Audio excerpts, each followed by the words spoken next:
આગળ વાત કરીશું વડોદરાની તો વડોદરાના ઉંડેરામાં વિરોધ પ્રદર્શન કરવામાં આવ્યું છે। પાણીની લાઇનનું કામ ધીમી ગતિએ થતા વિરોધ કરવામાં આવ્યો છે।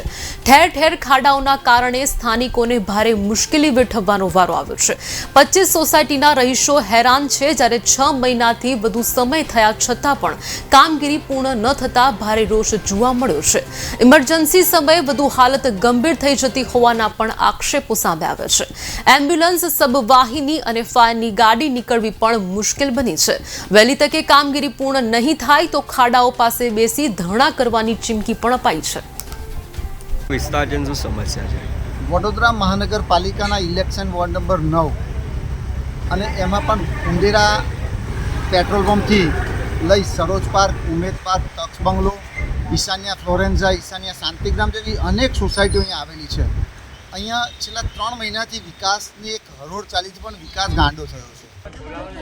અમે સરોજ પાર્કમાંથી બોલીએ છીએ। અમે વોર્ડ નંબર 9 ને લગતું કહી રહ્યા છે। અમે જે જીવાભાઈ સોસાયટીથી ઉંડેરા ગામને જે જોડતો રસ્તો છે તેના પર અત્યારે કેટલાય વખતથી આમ તો 6 મહિનાથી કામ ચાલે છે, પણ છેલ્લા 3 મહિનાથી પબ્લિક બહુ હેરાન થઈ છે અને એમાં બધા કોન્ટ્રાક્ટરો જુદા જુદા હોવાથી એકબીજાના માથા પર કોઈ એકબીજાને લેતું નથી અને એકબીજાની ઉપર ઢોળી દે છે।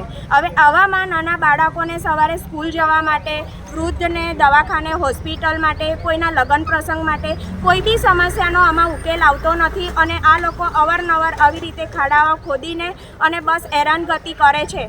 તો એવું હોય તો આ વિસ્તારમાં જે દબાણ કરેલા ભાગ હોય એ દબાણ ભાગને દૂર કરી ત્યાર પછી આ કામકાજ શરૂ કર્યું હોત તો તેમને વધારે સફળ બનાવત।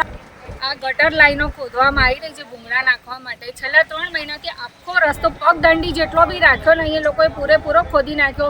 ને નાના બાળકોનો, ના વૃદ્ધોનો કોઈનો વિચાર કર્યો। વચ્ચે પાણીની લાઈનો તૂટે છે, પાણી આવતું નથી। અઠવાડિયામાં 3 થી 4 વાર એવું 3 મહિનાથી સતત છે। પાણીની ટેન્કર બી અંદર ના આવી શકે તો સમજો કે પાણી વગર માણસનું જીવન અટકી જાય। સવારમાં જવાવાળા હોય, બાળકો હોય, નોકરિયાત હોય, એ લોકો કેવી રીતના નોકરી જઈ શકે? અને ગરડા માણસને જો કોઈ હોસ્પિટલમાં શિફ્ટ કરવાનો આવ્યો તો અંદર જે ચાલીને ના આવી શકાતું હોય તો સાધન તો અંદર આવી શકે નહીં, તો અમને બહાર બી કેવી રીતના લઈ જવા? એ કેટલી બધી તકલીફો છે અને આ 3 મહિનાથી સતત આ કામગીરીથી છે। અમે કોઈ એની દેખરેખ નથી કોઈ અધિકારીની અને એમના કોન્ટ્રાક્ટરો એમની રીતે કામ કરી જાય છે। અંદર માથાકૂટો કરે છે, કામ અટકાવી દે છે, અંદર માથાકૂટો કરીને કામ અટકાવે છે।